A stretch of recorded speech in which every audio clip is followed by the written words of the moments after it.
Church, the very definition of church is the gathering of God's people. And that's why we are here today. We are the people of God that we gather together. And this series is about that. When we gather, what happens? And last week, Pastor Nixon, ang ganda ng pagka-frame niya sa series natin. That the reason why we gather is so that there is formation. And that formation will cause us to be sent on a mission. Di ba? May reason yung gathering natin. Alam nyo, week 1, pinag-usapan natin is sacred gathering and sending. So, the weeks after that, ano yung pinag-usapan natin? What happens in between the gathering and the sending? Ano yung nangyayari within the gathering that forms us so that we can be prepared and ready to be sent into the world. Yan yung pinag-usapan natin the past weeks. Naalala nyo, week 2, we talked about singing. Diba? Sito nandito kayo ng singing. Diba? Nagpa-singing V pa nga ako. Galing-galing yung mahula ng lyrics. Diba? Naalala nyo pa yun? Diba? So, and kanina sabi ko, pinapakinggan ko, wow, kumakanta na ang 4 p.m. congregation. Sino dito narinig mo kumakanta yung katabi mo? Diba? Kaya siguro umulan. Diba? Kasi hindi naman. So, but, ang ganda no, so kahit alto ka, diba?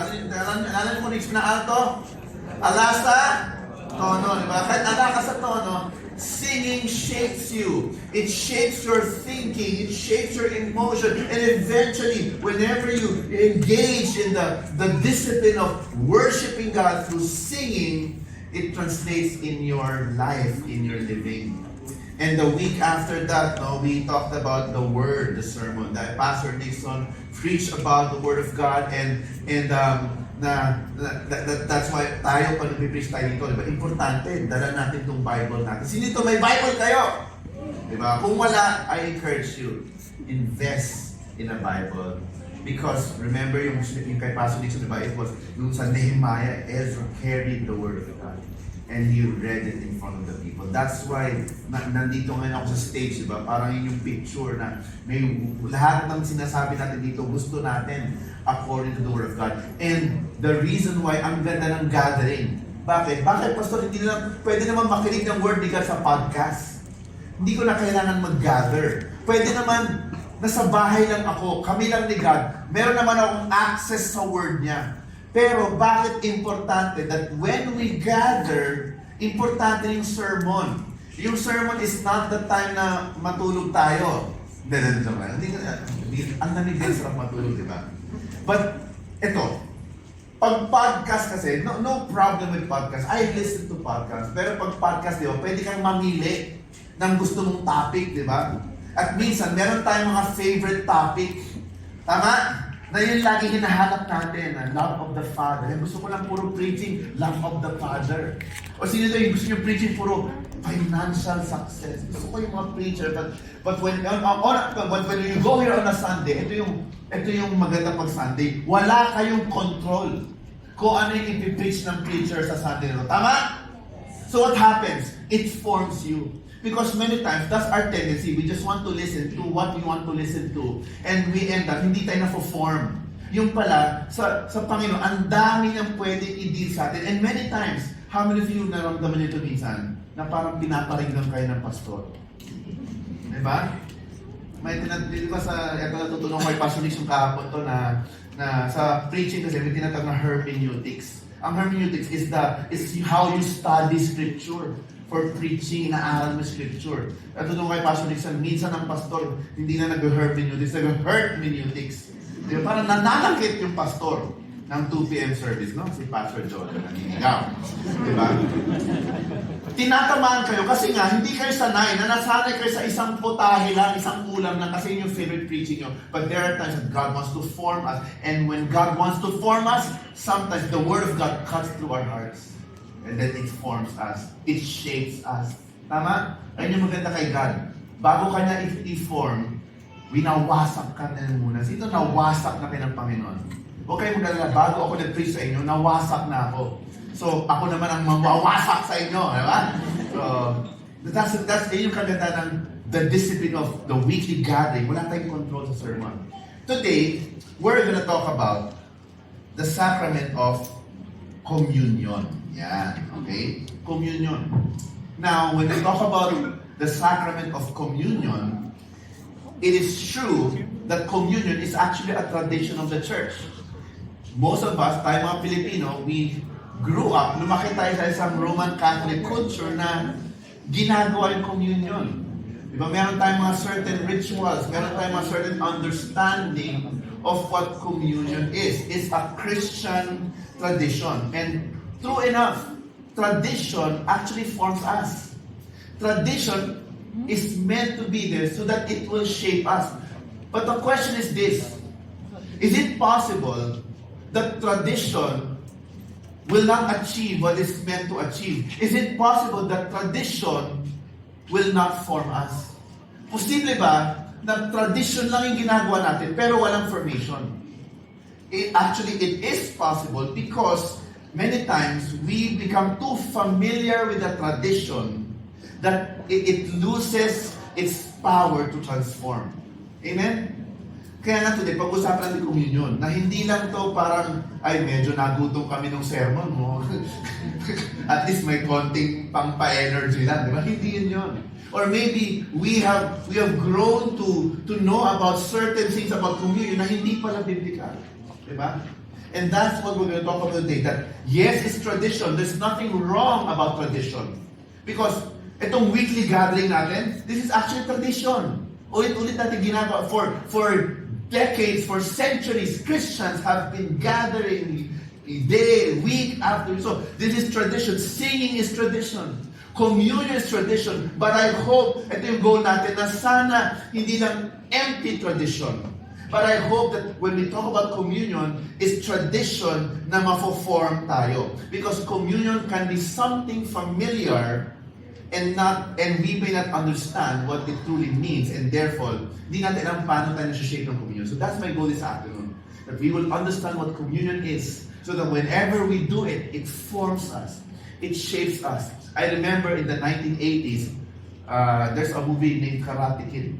Sino ito, alam niyo yung 1980s, si Tito Emer, alam niyo yun. No, si 1980s, Karate Kid, there was this, yung karate master niya, si Mr. Miyagi.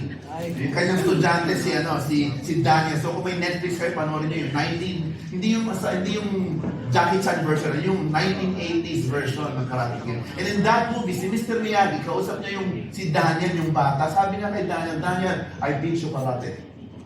I teach you karate, okay? But you have to follow everything I say.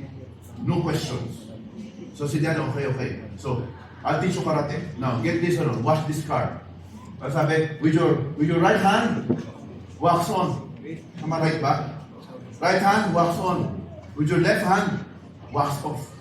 Right hand, wax on. Left hand, wax on. Tapos sabi niya, I thought you were teaching karate. No questions, right? Right hand, wax on. Left hand, wax off. So si Daniel, wax on, wax off. Yung pala, Daniel did not know the reason. He was just doing the wax on and wax off without knowing the reason. But later on, he would understand that importante pala yun sa kanyang formation as the Karate Kid. Wax on, wax off. So today, whenever we take communion, para saan ba yung this is my body given for you? Thanks be to God. This is my blood shed for you. Thanks be to God. This is our wax on and wax off. How does it form us? Are you ready? Haba ng intro natin, no? No, so today, let's dive into our text. In verse 17, sabi ni Paul, but in the following instructions, I do not commend you, because when you come together, it is not for the better, but for the worse. For in the first place, when you come together as a church, so Paul was talking about a gathering. Sabi niya, when you gather, usually, meron akong problema. I do not commend you in how you gather. Basahin natin. I hear that there are divisions among you. At maniniwala ako doon. For there must be factions among you in order that those who are genuine among you might be recognized. So when you come together, ang sabi ni Paul, it is not the Lord's Supper that you eat. So what was Paul talking about? There was an issue in church. And what was the issue? The issue is there are divisions. May mga faction. Okay? May mga kampi-kampihan. May mga kampo-kampo. Okay, may division. And it is so evident. Where? It's evident, lumitaw, because of how they do the tradition of the Lord's Supper. Mas evident sa Lord's Supper na yun. So sinasabi ni Paul, and thank God, hindi man thank God, because of the Lord's Supper, because of the divisions in church, narinig natin kung ano yung viewpoint ni Paul when it comes to communion. So Paul was addressing a problem. Sabi niya, may problema kayo. There's division among you. Kaya ako nakita na may division. I think, the reason why I think that this, and I agree that there's division among you, because of how you do communion. So tingnan natin kung anong na-observe ni Paul. Sabi sa verse na na-observe ni Paul, sabi niya, for in eating, each one goes ahead with his own meal. One goes hungry, another gets drunk. What? Pag nagpapasa kayo ng Bible, dapat, exclamation point. So pag binasa nyo to, what? Ganyan, ha? So, para excited magbuksan natin ng Bible. Do you not have houses to eat or drink in? Or you despise the church of God and humility those who have nothing? What shall I say? Shall I commend you this? No, I will not commend you. Nagtataka kayo, Pastor, they're talking about communion, pero bakit kainan? Bakit pag tayo dito sa church, ang communion natin, isang kapirasong tinapay lang, saka ang konti lang ng juice. Kulang pa para itulak yung kinain ko. Medyo kulang pa, hindi matulak-tulak. Nabubulunan pa ako. But you see, tayo kasi, it's only a symbol. Okay? It's only a symbol. We symbolize the communion. But during that time, the Lord's Supper was actually a celebration. It was called a love feast. It was literally a whole meal that they served. Kainan talaga yung Lord's Supper. Very much like the breaking of the fast. Hindi dito, kasama kayo sa breaking of the fast. Nung Friday, di ba? Ano nangyari nung Friday? Lahat tayo, after ng prayer meeting, lumabas tayo doon, nakaset up yung mga tables, lahat nag-bring and share tayo ng pagkain. At ang ganda doon sa lahat nagsishare. Di ba? Lahat umiikot ako, meron pa ba dyan? Ano man meron dyan? So, di ba? Everyone shares. Kainan, yun yung itsura ng love feast. And by the way, bakit tayo hindi dito kumain? Ba't tayo doon kumain? Because next week, tingnan nyo yung flooring natin. Next week, carpet na yan. Panginoon! Pwede na kayo bigahigan natin. Bakit tayo doon lumabas sa kanya? Well, bukod sa, kasi dito, pag carpet na to, of course, we discourage yung mga natatapon na drinks, at natatapon ng pagkain. And besides, ba't ba kayo ma-attend dito pag 4 p.m.? Siyempre, hindi para kumain, hindi para mag-picnic, tama? Para makinig sa Word of God. So, we humbly ask you na next week, you can bring drinks, but sana yung hindi natatapon, yung nakalagay sa water bottle. But those na merong Starbucks galing sa baba, okay lang na, ubusin nyo na bago kayo pumasok dito para gising na gising kayo. Ubus na parang hindi na ako makatulsa kasi sabi ng usher, ubusin ko daw. So yung kaka-order ko yung ubus ko. Gising ka sa preaching, di ba? Okay, so wag tayo ma-offend if yung ushers natin would somehow tell us, uy, okay lang ba, ubusin mo, or if you want, you can leave that here. Maglalagay tayo maliit na table doon, you can leave your drinks para kumbalikan nyo. Okay lang ba yun? But going back to our sermon, yun po yung picture ng Lord's Supper. During that time, it was a celebration. It was a whole meal. Hindi lang whole meal. Di ba sa communion, we eat the bread. Sa kanila, literal na bread, na malaking bread. Hindi kasi tayo, pag sinabi natin bread, isip natin yung gardenia, yung loaf talaga. Pero it's more of a bread na medyo flat, na medyo malaki. And all of them would join together in the table and they would get a piece from one single loaf.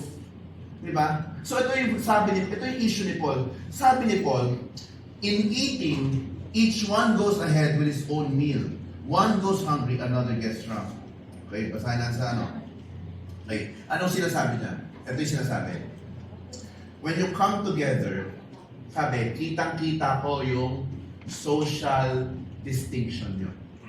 Why? Because during that time, bring and share din. Pero ito yung problema. Ang problema, yung mga mayayaman, syempre sila yung may abilidad na magdala ng masasarap at maraming pagkain. Tapos yung mahihirap, wala man masyadong dala. Because the church is, halo-halo naman yan eh. So yung mga mahihirap sa church, wala silang masyadong dala. Ito yung problema. Anong sabi ni Paul? Sabi ni Paul, kumakain na kayo agad. Hindi nyo malang hinintay yung mahihirap. Bakit ka nahintay yung mahihirap? Because most of the poor people in church, they were slaves and servants. So galing sila sa trabaho. Tapos pagdating nila doon, wala pa silang ma-share. So pero pagdating nila doon, ano nangyari? Ubus na. Diba? So kaya kung na-late kayo sa breaking of the fast, parang ganon. Okay? Ubus na. So sabi ni Paul, you're missing the point on why we are even doing this. The Lord's Supper has become a showcase of your wealth. Imagine this with me. Parang nag-picnic tayo. Yung iba sa atin, medyo nakakaluog-luog sa buhay. Talaga yung picnic natin, may cutlery pa. Tapos yung mga kasama natin, hindi na natitira, minsan yung tira pa. And you may be laughing, but that's the picture of the early church. The description of Paul was, some of you got drunk. Ano yung sabihin? Pag lasing ka na, ano yung sabihin? Talagang sobra-sobra na. Tayo, yung wine na, yung pag nagko-communion tayo sa victory party, eto lang, ganyan lang kalit, ikaw. Nalasing ka na sa kakainom ng wine. You see the picture, the disparity? That was the issue of Paul. They were practicing a tradition, but they were not being formed. Ano sabi ni Paul? Instead, it turned for the worse. That's why I cannot commend you. Instead ng pumuki, and mind you, this is the Lord's, you're doing it. Lord's Supper yan. It's the Lord's Supper, and yet, ganyan. So, Paul, hindi ako nagagalit, hindi ko kayo pinapagalitan. Ini-internalize ko lang yung kay Paul. Ganon kaano si Paul na Lord's Supper pa man din yung sineselebrate nyo. Pero see how you're treating your fellow brothers. Diba? They're eating separately. Nauunang kumain mayaman. Some, nung nagbasa-basa ako about this, some would even have separate rooms. Nandun na sila kakain. Neglecting the other people in church. It was not just neglect, but it was humiliation. Sipin mo, tira-tira na lang yung nasa iyo. Diba? How much more the Lord's Supper? Diba? Paul was saying that you're missing the point. You're practicing a tradition, but you are missing the point of the tradition. You are practicing a tradition. Instead that it's forming you, it turns out for the worse. Kaya anong ginawa ni Paul? Sa verse 23. Lagi natin binabasa ito, di ba, pag communion? Akala nyo, ang ganda-ganda pakinggan, nagagalit si Paul dyan. Pinapagalitan niya mga tao. So, sabi ni Paul, for I received from the Lord. Ano yung sabi nito? This is a picture of tradition. Sabi niya, hindi ko lang in-invento itong tradition na to. Para malaman nyo kung ano talaga yung tunay na ibig sabihin ng tradition na to, I have received it from the Lord. This is not just an empty tradition. This is not just something that we invented, but this is from the Lord. So for us to understand, sa sinabi ni Paul, I also deliver it to you. For that the Lord Jesus on the night He was betrayed. Lord, yun yun. Ito yung kinakanta natin kanina. So, let's go back to Luke chapter 22. Ay, patay tayo ng Pastor Giz. Kala namin, maikila yung preaching, bumalik ka pa. Babalik tayo. If you have your Bibles, you turn with me to Luke chapter 22. Sundan nyo. Okay? In Luke chapter 22. Okay? Tingnan natin. In verse 14 to 21. This was the time when Jesus instituted the Lord's Supper. He instituted communion. In Luke chapter 20, sabi doon, when the hour came, Jesus and his apostles reclined at the table, and he said to them, I have eagerly desired to eat this Passover with you before I suffer. For I tell you, I will not eat again until it finds fulfillment in the kingdom of God. What does this show us? When Jesus instituted communion, he was rooting it He was rooting it in the grand story of God's redemption. Bakit? Kailan to? Una, Passover. Passover, Jesus was connecting it to the past. Alam niyo yung nangyari sa Passover? In the Passover, what happened there? In the Passover, it was the story of God's act of redemption sa Israelites. What happened in the Passover?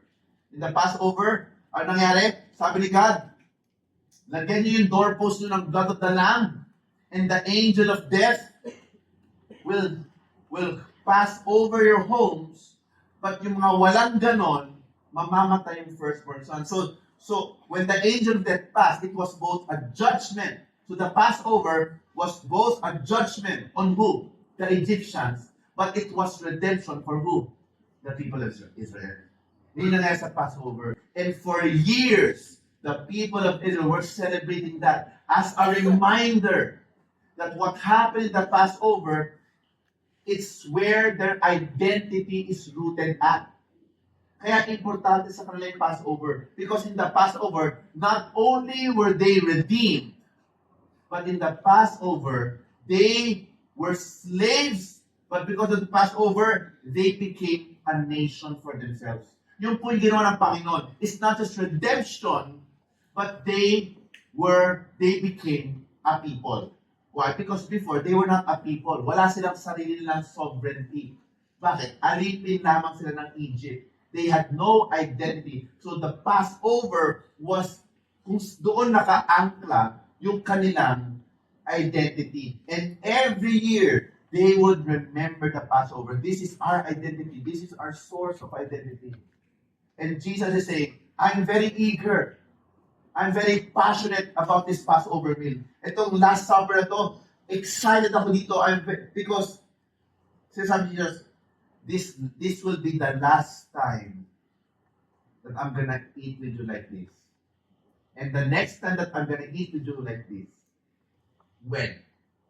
Until the fulfillment of the kingdom of God. So ano ginawa Jesus? He connected it to the past, the Passover. He connected it to the present. Here's what's gonna happen. After we eat, I'm gonna die. For what?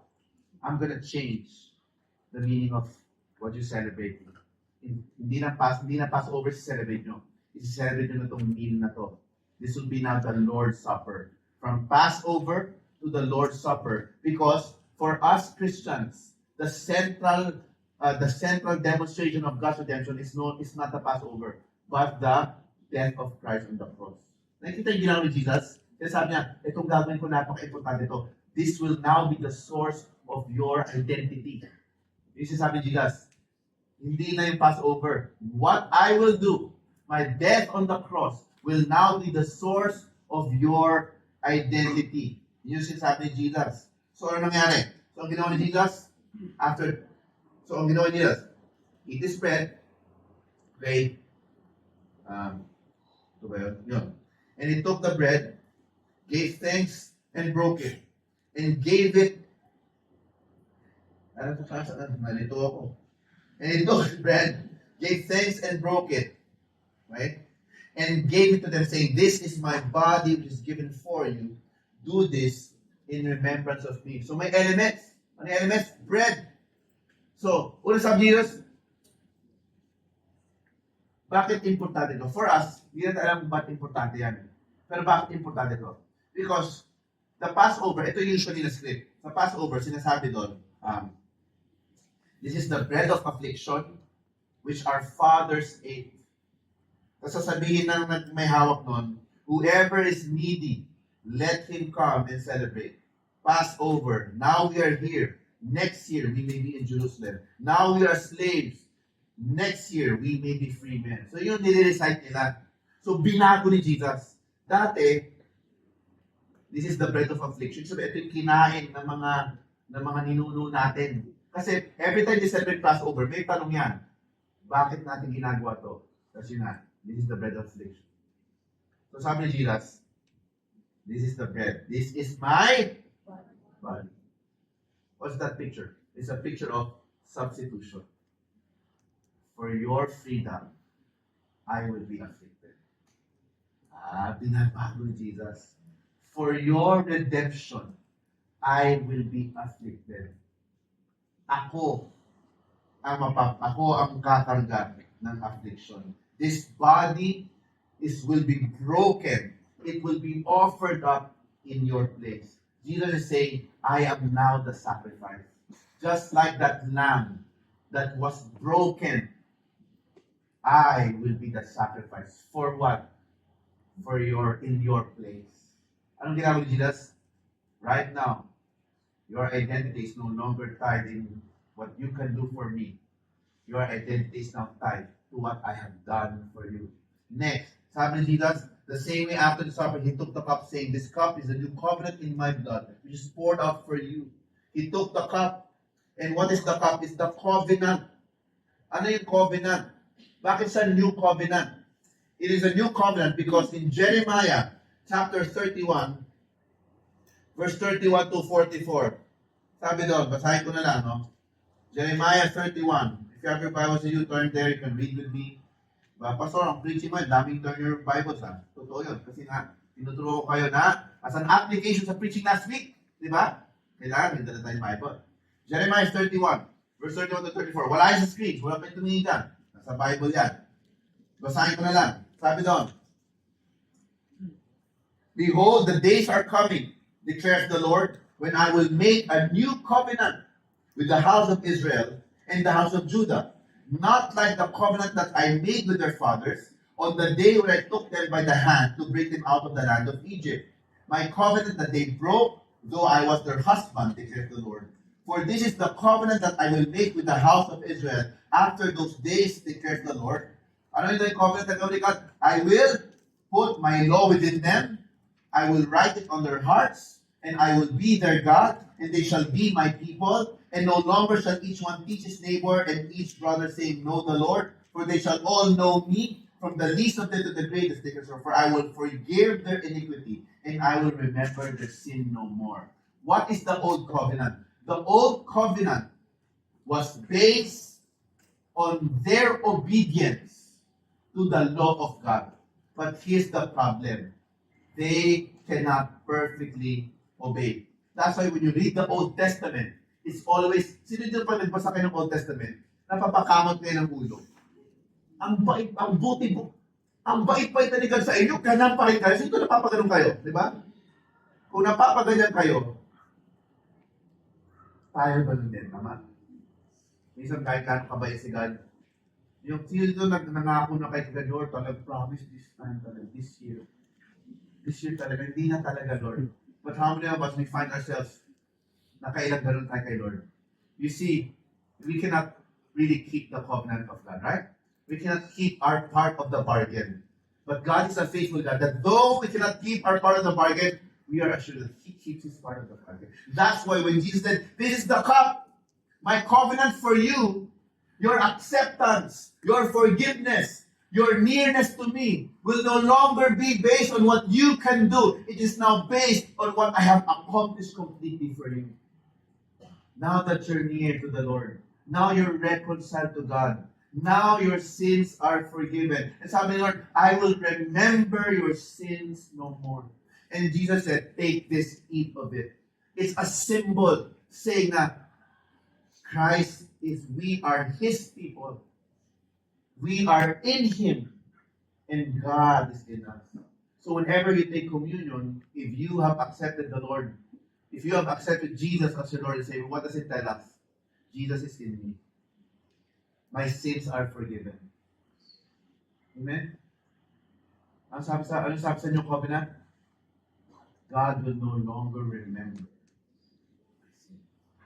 Maybe some of you here, Pastor, kahapon lang, medyo na sala ko. Communion is a remembrance of, teka lang, I'm already in Christ. There's a new covenant in His blood. He took my place. I am in Him. So that's my prayer for us today. And I hope today we understand that the Lord, whenever I take communion, here's what I'm saying. I am in the Lord. Wala nang pangamba. Maybe you've come here, there are doubts, may pangamba kayo. I am in the Lord. The life of sin is no longer who I am. Diba? Minsan nagkakasala tayo, diba? Parang, sometimes it defines who we are. Lord, ganito na talaga ako. Hindi na ito makawala dito. No, if you're struggling with sin today, and you're a Christian, remember this. One of the signs that you're a Christian is may struggle na. Tama? Dati walang ka-struggle, diba? Kasalanan, G lang tayo na. Gina to. Diba? But now there's a struggle. It's a, teka, bagong tao na ako. And whenever you take communion, you're saying, Lord, as I take this bread, something happens. That's the mystery of communion. Sinasabi ni God, we are one with Him. Yun yung communion.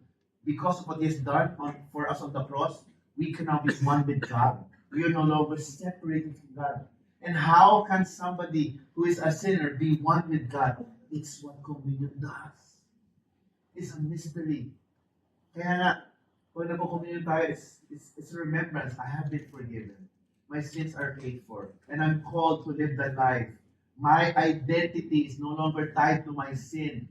Diba? Tanong ko sa inyo, between the two, for example, there's a smoker. Yung isa sinasabi, I'm trying not to smoke. Yung isa sinasabi, I don't smoke because I'm no longer a smoker. Sino dito din yung successful siya sa pagtitigil sa pagsigarilyo? Yung nagsasabi, I try not to smoke, or yung tao na, hindi na ako yan. Sino dito din yung successful? Ito. Successful yung sinasabi, hindi na ako. Why? Because it's identity. And maybe you are here today, you're a Christian, and you're struggling na parang paulit-ulit na lang to. I'm trying to be good. I'm trying to stop this. Don't try to stop it. Remember who you are. Dwell in the truth of who you are. Kaya ka nga nandito, di ba? Pag kumakanta ka, nilinimayo mo sa sarili mo, this is who God is in my life. I'll focus on who I am, and it will follow. My actions will follow whenever I hear them. Kaya di ba nalang yung principle sa singing is orthodoxy, how you think, orthopathy, how you feel your affections, and orthopraxy, all of them is related. Christianity is not just, it's being who you are. Everything we do is rooted in who we are in Christ. Whenever we take communion, Lord, right now, my identity is found in what you have done for me. Yun yun. Amen? So, yun yung isa kong point. Sige, palagpan natin ang Panginoon. If you are here, and there's guilt in your heart, if you are here and you feel like, Lord, tatanggapin mo pa ba ako, Lord? Medyo nang lamig ako sa'yo. Let me tell you. If you're a Christian, you've received the Lord your God, you've received the Lord Jesus in your life. Later, we're going to take communion. You remember, I'm one with Christ. I remember who I am. Amen? So yung binabalik ni Paul. Pero hindi na tayo tatapos doon. Because, sa dulo ng Last Supper, may sinabi si Lord Jesus. Sabi ni Lord, but the hand of him who is going to betray me is with mine on the table. In other words, the table is important because during that time, to eat with someone, to share the supper with someone, that means you're sharing lives together. Hindi tulad ngayon, in the age of fast food, parang gusto mo lang kumain. Pero eating had a very strong meaning back then. So sabi ni Jesus, we're taking communion. I'm redefining what communion, what the Passover meal is. But you know what? In this table, may Judas dito. Hindi na tinago yun. Sino yun? May Judas nga eh. Something with betray. You know what? If you read the book of Luke, ito lang mababasa sa book of Luke. If you read the book of John, mas makikita rin doon yung love ni Jesus towards Judas. Ang sinasabi, in the book of John, you're going to read the same account. And then, mangyayari doon, Jesus will offer the bread to Judas. Ano sinabi Jesus? Judas is not today. I'm offering. Be one with me. So that's the communion table. It's for those of you who are not yet Christians, for those of you who have not accepted the Lord your Christ, there's an invitation. You don't have to take communion because communion is for those who have accepted Christ. But as you observe, when you say, Lord, I want to be one with you. I want to be in you and you in me. So, balik tayo sa verse.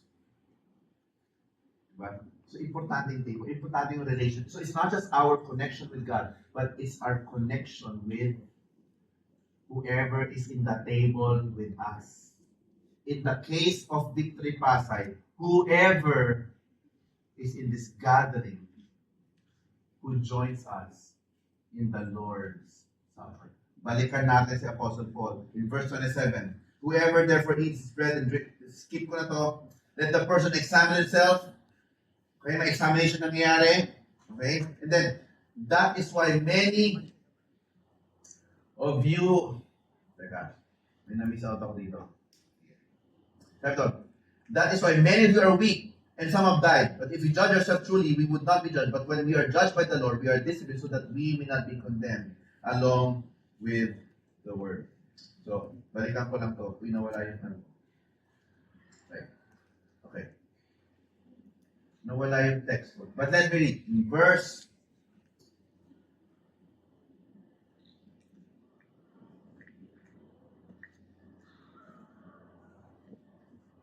tumahimik. Medyo nawala sa slide. But let me go back. Kaya importante may Bible, di ba? Actually, sinasadya ko yun. Hindi sa nagkakamali ako sa keynote ko. Kasi nga, ang goal ko, buksan natin yung word ni God, di ba? Balikan natin yung word. Umalakpak pa eh, no? Okay. In verse 20,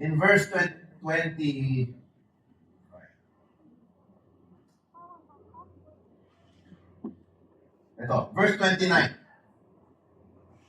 And then, ayun, dito pala. For anyone who eats and drinks without discerning the body. Yun. Sinasabi ni Paul, you have to discern the body. And what is the body? It's not just the bread, but the body is the people. Sabi niya, there's a way that we can participate in the Lord's Supper that is unworthy, and you take it in an unworthy manner whenever you don't discern the body. And that was their error. They did not discern the body. Why? Because they are leaving out some of the people because of yung kanilang, yung kabusugan nila, na hindi sila willing mag-wait on the poor people. They're not willing to be inconvenience for others. They are not discerning the body. In 1 Corinthians 7, that's why many of you are weak and ill. Some have died. But if we, anong ibig sabihin nito? Ba't may namamatay? Sinasabi nila, because of what you do, some died. Sino yung some na yun? Yung may hirap. Gutom na nga sila, mahirap na nga sila, hindi nyo pa pinakain. Because of your sin. Because you have not determined the body. You have not considered them. What happened? Some of them fell ill. Some of them died. Kaya hindi natin pwedeng sabihin. Ito, ano kino-communicate po dito? Whenever we take communion, we are saying that I am one. Hindi natin pwede sabihin na wala naman ako inaapakan sa pasaran ko. Hindi. Kahit na gusto mo. Basta wala kang naapakang tao. Di ba? Ano yung kanta niya? Alam niyo yun, di ba? It's not true. In the church, diba? Our sins affect other people. So communion is a reminder that we're not just one with God, but we are one with people. One with the church.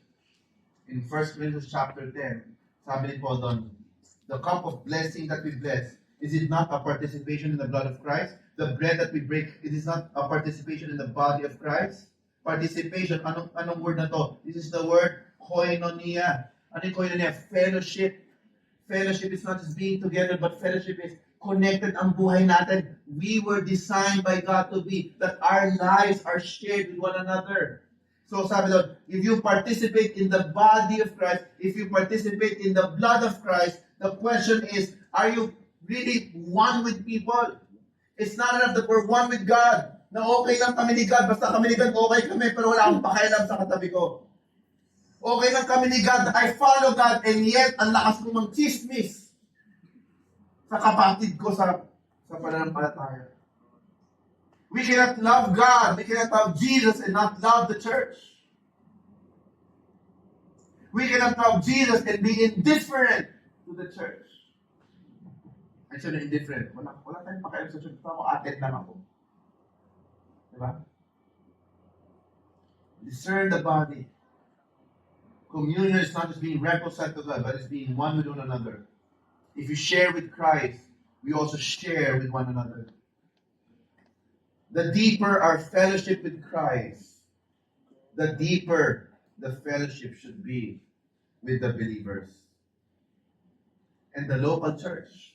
Ito, if you consider Victory Pasay as your local church, this is an expression of the body of Christ.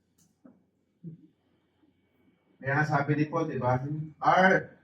Sabi ni Paul, because there's one bread, we who are many are one body. Because during tayo pa communion, one bread. So lahat, nung time na yun, yung merong communion table. So sa communion table, dahil isa lang yung bread, lahat kayo pupunta doon sa table para kumuha ng part ng bread. So isipin, pagpunta mo sa table, katabi mo yung kinainisan mo ng churchmate mo. So sabi ni Paul, consider the body. Diba? Yung katabi mo yung pala yung huhudas sa'yo. Who does not pay pala? Utang ginagbayad. Pero you are called to share in one bread. Share in one table. Many times there are people that I talk to. Sabi niya, Pastor, I don't want to go. I don't want church. The church failed me. The church hurt me. Sabi ko, well, I'm sorry kung na-hurt ka ng church. But I want to assure you, you will be hurt again. Why? Because this is an imperfect church. The fact that you are here makes it imperfect already. Try mo humanap ng perfect church. Pagdating mo doon, wala na, sila na yung record nila. Anay. But what does it tell us? Communion tells me that if I'm one with Christ, then I should be one with my brother. Nasaktan ako, I'll forgive. Hirap, no? Pero yun yung ibig sabihin. There's more. The unity we have in Christ is so much greater than whatever divides us. The unity we have in Christ is so much greater than what even unites us. Pareho tayo mahilig sa sapatos, may unity tayo, pero mas matindi pa yung unity. Diba? So then, let me end. So then, my brothers, when you come together to eat, ang sabi ni Paul, wait for one another. If anyone is hungry, let them eat at home. So that when you come together, it will not be for judgment about the other things that you should come. Sabi ni Paul, so when you come together, wait. Ano sabi ng wait? Welcome them. Be one with them. So, when you welcome someone, diba ano yung problema nila? Naunang kumain mayaman. So, pag naghintay sila sa may hirap, anong ginagawa nila? They are sacrificing. They are inconvenient. Hindi convenient maghintay. Hindi lang yon. Pag hinintay nila ibang kapatiran nila na walang dalang pagkain, ano mangyayari sa pagkain nila? Mababawasan pa. Okay? So, anong picture nun? If when we take communion, the question is, are we willing to be inconvenient to be one with the body? How does that look like? Many examples. Marami, but I can think of something that we can apply right now. Number one, victory groups. Sino dito? Napaka-inconvenient magkaroon ng victory group? Ako lang ba? Bakit? Pwede namang yung isang oras kalahati ng victory group ko, pwede ko naman ilagay sa ibang bagay yun. Diba? After that service na to, may victory group kami. If you wanna join our victory group, ito, hindi shameless plug, talagang walang hiya akong magpa-plug. May victory group po kami after the 4 p.m. service. Dito, you can approach people without why. Because I want to be one, even if it's inconvenient. I'm one with the church. I'm not a Lone Ranger Christian. Tama? Another application. Maraming application, but I can always think of two. Second application is, be part of a serve team. Is it convenient to be part of a serve team? Yes! Ba't pala nag-yes? Kasi, ibang-ibang Victory Pasay. Kahit inconvenience, hindi convenient pa rin sa kanila. They are so convenient to be inconvenienced. Tama? Ibang serve team ng Pasay. But, to tell you the truth, it's inconvenient. Our ushers wake up earlier than most of us. Our music team, they practice. Hindi na sila nagpa-practice kapag sa araw na to. They listen to the song, they study. Our kids church, sino ito yung kids church? Ang hirap maging kids church. Ako nga lang, dalawa nga lang kids church ko sa bahay. Hirap na ako, kayo pa kaya. It's inconvenient, but are we willing to wait to serve the body? To serve people. Yun ang application ko. Marami pang iba. Forgiveness, bawal mag-chismis sa church, parang ganon. Kamaninira ng taga-church, kung may problema ka, kausapin mo. Ang ganon. Dito sa Pasay, dapat di tayo ganon kasi one tayo. Walang chismisan, walang siraan. Iangat nyo lagi. Kausapin nyo yung tao. Kung hindi nyo, angat nyo sa pastor. Diba? Kung nyo yung chismis, wala namang kinalaman. Yun tayo. Tatlong application tayo. Bawal ang chismis, Victory Group Service. Marami pang iba. Okay? So, this afternoon, nasa application, we're going to take communion. Okay na ba? And when we take communion, let's examine our hearts. Just as Paul said, examine nyo. Una, I am one with Christ. If there's any sin, I'm going to confess it before Christ today and receive forgiveness. And second, if you're not yet one with the body, ask the Holy Spirit, Lord, ano man yung hold back sa akin, Lord, give me the grace to overcome. Whatever's holding me back from becoming one with the church. Let's all stand up as our ushers are distributing that.